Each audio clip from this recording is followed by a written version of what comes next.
High Definition News for Tuesday, October 20th, 2015. I'm Jeff Kaufman. LA Mayor Eric Garcetti was chased out of a town hall meeting in South LA last night after activists from the group Black Lives Matter rushed the stage. The town hall at Holman United Methodist Church had been called to discuss community issues, and at first people listened as the mayor talked about economic issues like the city's recent decision to raise the minimum wage. We had too many people, disproportionately women, disproportionately people of color in this town who are working not just one, not just two, but 3 jobs to try to make ends meet and not doing it successfully. So I fought hard. The city council, that I want to thank, passed almost unanimously raising that minimum wage. But as Garcetti spoke, some members of Black Lives Matter stood up and turned their backs. Some of them then walked up to the front, and a few tried to commandeer microphones. By then, the room was in chaos, and Garcetti struggled to be heard. I'm going to try to speak, but it's very difficult. LAPD officers then tried to walk Garcetti to his car, but they had to push their way through a crowd that surged around the mayor and outside around his car. One protester climbed on top of the mayor's car and jumped up and down on it. The mayor finally got in and sped off.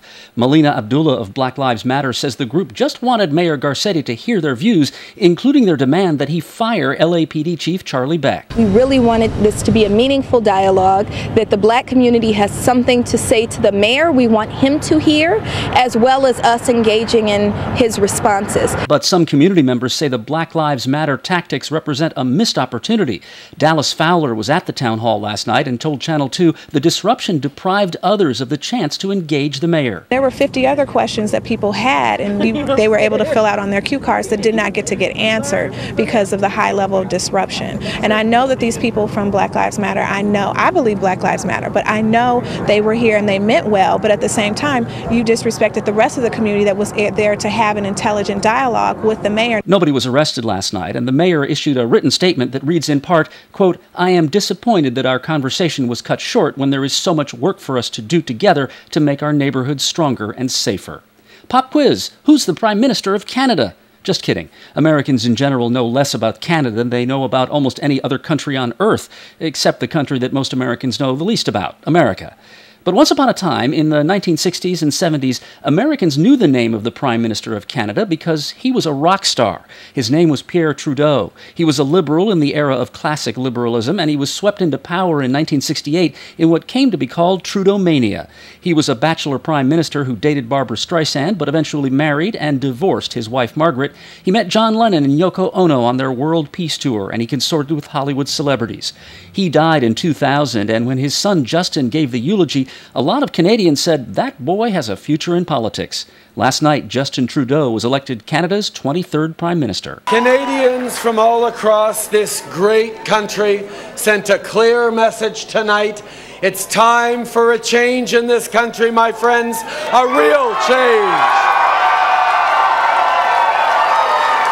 At age 43, he is Canada's second youngest prime minister, and he won in a landslide. His Liberal Party trounced the Conservatives, who'd held power in Canada for 9 years. Liberals won a majority of the seats in Parliament and will govern alone without having to form a coalition. Trudeau's campaign came as Canadians seemed to sour on Conservative Party Prime Minister Stephen Harper, who presided over a stagnating economy and introduced anti-terrorism measures and other laws that many Canadians felt infringed on civil liberties, like a ban on Muslim women wearing the traditional face-covering veils during citizenship ceremonies. Last night in Montreal, Trudeau pledged to unite Canada. Canadians have spoken. You want a government with a vision and an agenda for this country that is positive and ambitious and hopeful. Well, my friends, I promise you tonight that I will lead that government. And today, for the 42nd time in 148 years, Canadians have chosen a national parliament. Canada's Prime Minister for the last decade, Conservative Stephen Harper. Well, tonight's result is certainly not the one we had hoped for. The people are never wrong. Harper said he would step down as the leader of the Conservative Party of Canada. You'd think that of all people, the director of the CIA would have an email account that's safe from hackers. But somebody is claiming to have hacked into both CIA Director John Brennan's AOL account and the Homeland Security Secretary Jay Johnston's Comcast email. Besides the unbelievable news that the director of the CIA has an AOL email address, there's also word that the hacker may be a teenager. The anonymous hacker posted a contact list that he said was from Brennan's account, and he said he had other documents. The FBI says it's investigating, but otherwise won't comment. ESPN reports today that Lamar Odom was airlifted last night to a hospital in L.A. from the Las Vegas hospital where he's been treated since being found unconscious a week ago at a Nevada brothel. There's no official word on his condition, but his aunt said yesterday through a publicist that Odom is making great progress in recovering. South African Olympic runner Oscar Pistorius is out of prison only a year after being convicted of killing his girlfriend, Reva Steenkamp. But he's not free. He'll serve the next 4 years of his 5-year sentence under strict house arrest at the home of an uncle. He'll be able to leave the house only for specific purposes, almost never at night, and he won't be allowed to have firearms. Some in South Africa are saying Pistorius is getting off easy, but house arrest is standard in South Africa for people sentenced to 5 years or less once they've served 1/6 of their time. Pistorius was convicted of manslaughter for shooting Steenkamp at his home on Valentine's Day of 2013, but prosecutors have appealed his conviction. They want the Supreme Court to convict him of murder. If the court agrees next month, Pistorius would be sent back to prison for 15 years.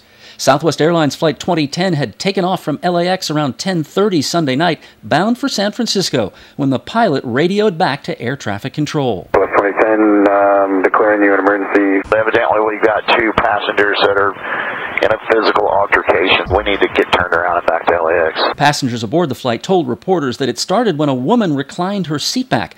The man seated behind her reached around and began choking the woman. The FBI was waiting when the plane returned to LAX only about 15 minutes after departure. Agents took one passenger into custody, but airport officials say no one was arrested. The rest of the passengers aboard that plane finally made it to San Francisco after midnight. The Anaheim City Council votes tonight on whether to impose a 6-month ban on new short-term rentals in that city. Airbnb is the best known of several websites on which you can rent someone's home or apartment for a day, a week, or more without all the formalities of a hotel or motel, and a lot of times for less money. But some Anaheim residents say short-term rentals are causing problems in Anaheim, and their complaints are pretty close to the complaints of people in a lot of other cities. Residents say that some people who stay in short-term rentals don't care about either the home they're renting or the neighborhood they're in. They dump trash, vandalize, and are inconsiderate of neighbors. And people looking for regular rental housing complain that so many homeowners and apartment unit owners are looking to cash in on the short-term rental craze that they've taken a lot of ordinary rental units off that market, making a rental housing shortage even more acute. People and governments in a lot of other cities will be watching the Anaheim City Council vote tonight. Here's some ketchup for your Tuesday lunch. This is some of what might have got past you since yesterday. The beaches are open again in Newport Beach. Newport Beach closed the beaches for a mile in each direction from the Newport Beach Pier after a beachgoer spotted an 8-foot hammerhead shark in the water. Newport Beach Assistant Fire Chief Rob Williams told Channel 2, better safe than sorry. We just felt like we didn't want to take any chances and didn't want to have an aggressive behavior happen. It's the second shark sighting of the year off Newport Beach, although there have been a lot of shark sightings off Southern California beaches this summer and fall. And you know what marine experts say is the cause of the sharks venturing out of their normal waters and into Southern California. That's right, El Nino. The same El Nino that weather forecasters say is likely to bring record levels of rain to California starting in a month or two, and which a lot of Californians believe will magically erase the effects of our 4-year drought. Yesterday, Bill Croyle of the State Water Resources Department, well, he poured water all over that idea. Even though we anticipate high rainfall and potentially catastrophic flooding throughout this state, the California's been through historic drought conditions that took us 4 years to get where we're at.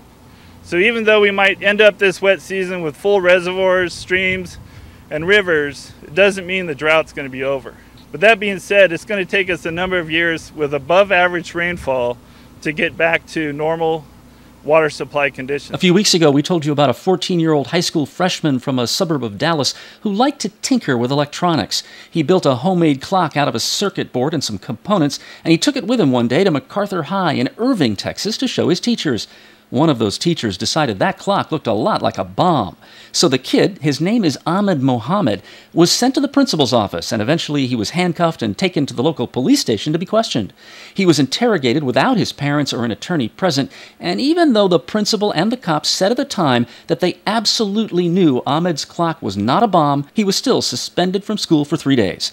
A lot of people in Texas and elsewhere thought Mohammed was the victim of prejudice because of his name and his Muslim religion. But when word got out on social media, Ahmed received support from Facebook founder Mark Zuckerberg and other celebrities, and President Obama tweeted, "Cool clock, Ahmed," and invited him to bring it to the White House for Astronomy Night. Astronomy Night was last night, and Ahmed Mohammed was there on the south lawn of the White House with hundreds of other space and tech enthusiasts of all ages. He shook hands with President Obama, took a selfie with former astronaut John Grunsfeld, and told reporters the lesson he took from his experience was, quoting now, "Don't judge a person by the way they look, always judge them by their heart." Oprah Winfrey bought a stake in the Weight Watchers company yesterday, and she immediately got fat. Fat in the wallet. Winfrey bought 10% of Weight Watchers yesterday. The company gave her a seat on the board of directors, and she says she'll do product endorsements. Weight Watchers has struggled lately to compete with free fitness apps. Its sales are down 20% this year, and its stock price has plunged 72%. But when word got out that Winfrey was on board, the stock price surged. It more than doubled yesterday. It's still climbing today. That means in less than a day, Winfrey made about $50 million. It's all on paper, though, because she signed an agreement not to sell her shares in Weight Watchers for at least 2 years. It has been 30 years since Eddie Murphy did a stand-up routine. A couple of months ago, when they were taping the Saturday Night Live 40th anniversary special, Norm Macdonald wrote a joke for Murphy to do that involved Bill Cosby. Murphy said then he did not want to kick Cosby when he was down, so the joke was cut. Sunday night, Murphy was awarded the Mark Twain Prize, a prestigious award for comedians that Cosby has also received. And at the ceremony at the Kennedy Center in Washington, Murphy had a surprise for the audience. Bill has one of these. Did y'all make Bill give his back? No, because I know there was a big outcry from people. They was trying to get Bill to give his trophies back. You know you want you to give your trophies back. He should do one show where he just come out and just talk crazy now. I would like to talk to some of the people who feel that I should give back my trophies. The Mark Twain Award to Eddie Murphy airs the Monday of Thanksgiving week on CBS. Now you know what we know. I'm Jeff Kaufman, High Definition News.